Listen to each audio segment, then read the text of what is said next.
at Le Cordon Bleu, Paris this morning.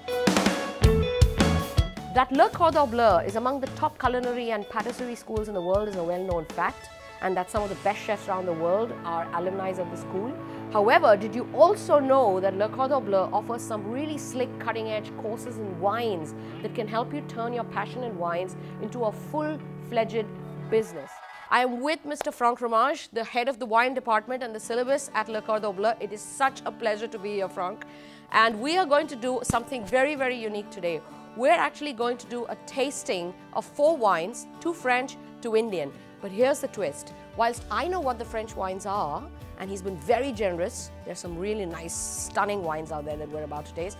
Franc doesn't know the 2 Indian wines that we're about to taste. So I'm actually going to be pouring them blind, and we'd like to hear his views on what he thinks of the up-and-coming Indian wines. Look out for this. Welcome to Sonal Holland Wine TV.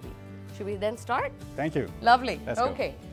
So what are the French wines we're tasting today? First one will be a Grand Cru from Burgundy. It's a Cordon Charlemagne. Okay, I'm already very excited. Cordon Charlemagne 2012 for a very, very tiny winemaker. Lovely. And the second one will be a red wine. Yes. Something very, very famous across the world. The name of the winemaker is Jean-François Coche-Dury.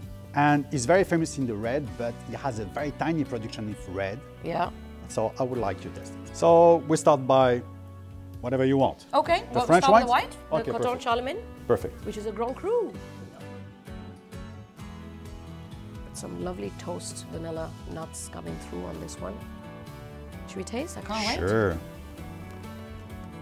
Wow, what a refined palate. So fresh. You know, the freshness is so evident by its youthfulness.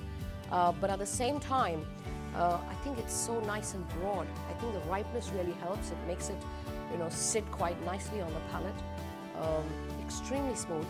But really the freshness, the length that you get on this wine at the end. Thank you. That's a really, really lovely wine. You're very welcome. Really my great. pleasure, my pleasure. So, try the second then. Sure. Yeah. The next wine will be a red. And the appellation is Auxey-Duras. Yeah. 2013 and Domaine Coche-Dury. Quite a bit of evolvement on the nose here. So this is the beauty of Pinot Noir. When it starts to age, it starts to show some savory, farmyardy, meaty notes. Some people sometimes may feel that's not our kind of thing, but I really feel that, you know, if done in the right balance, if not sort of being too overt, it can add a lot of complexity to the wine, isn't it?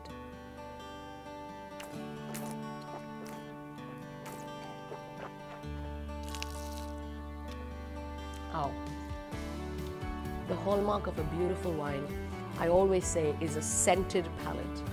And I feel like I've just put perfume on my palate just now. It's beautiful, and it's so long, it's still there. Yeah. And usually you have red vines are planted on clay, and this kind of soil, it's limestone and chalk. I was just about to say, there's a hint of that minerality, which Absolutely. is so beautiful. The saltness that you have in the aftertaste is very, very interesting. Okay, that's a tall order. The benchmark has been set really high now. So a lot of pressure. The pressure is on us guys, us Indians. I'm going to pour you 2 red wines. They're both red. So I'm going to let you do most of the talking now, because I know what the wines are. Okay, definitely it's a red wine, definitely. Great, good start. The color is very, very deep. Yeah. In fact, it means either a kind of grapes that give a lot of colors or high level of ripeness. Okay. So the first approach, the first nose is something open, clean, which offers spices, slightly mint. Yeah, a bit minty. Should we have a sip?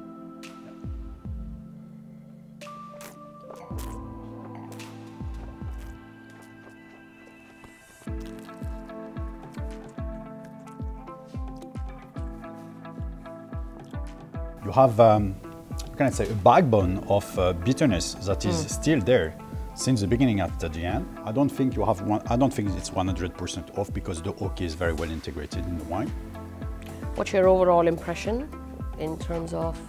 It's a wine that is well made. Yeah. That can compete on the French market with many wines, and the fact that it's an Indian wine can be very attractive to push a little the foreigners' wines, you know, in France. Fantastic. Great. Wow. Should we just tell you now, or should we taste both and then tell you what the wines were? we taste the other one. It's a very, very attractive nose. Very attractive nose, okay? But in the same way, we're expecting to have something very good in the mouth, on the palate. Yeah. If but not, just before we go on to the palate, I had a quick question. Just on the basis of smelling that nose, and if you didn't know that was Indian, because you do know it's Indian, although you don't know what the wine is, would you, if I would, and it's very evidently New World, if I had to make you place this in the New World, where else could it be from? So this kind of nose can be very attractive, but it comes from for whatever you want, from all over the world. You're gonna have this kind of nose everywhere, in US, in Australia, everywhere. Everywhere. Understood. Yeah, it's good. Interesting. But all the wines need to have their own personality. Yeah. So I'm waiting for Indian wines, something completely different what we have in the old continent. So if you had to personally drink one, a couple of glasses of any one of those two wines, which one would you? I select the first one, definitely, for sure. Okay, well, without further ado, I'm going to tell you what the wines are. Yep. So the first wine, the first Indian that you tried, is from the house of Fratelli. It's a blend of 70% Sangiovese and 30% Cabernet. This one is a slightly more premium wine, the second one that we talked about. This is a blend of Tempranillo and Syrah. Okay. Anyway, both these wines are quite popular in India, and I thought I'd bring these bottles for you to taste. Thank you very much. So there you go. You've now heard it firsthand what Mr. Franc Ramage thinks of Indian wines, and this has been an incredibly interesting tasting. Thank you, Franc. I really appreciate all your insights and for sharing your knowledge so selflessly. If you've liked this video, which I'm sure you have, please subscribe and do drop in your comments, because we really want to make more fun stuff with relating to wine, and Le Cordon Bleu Paris is your destination for wine knowledge going forward. Cheers.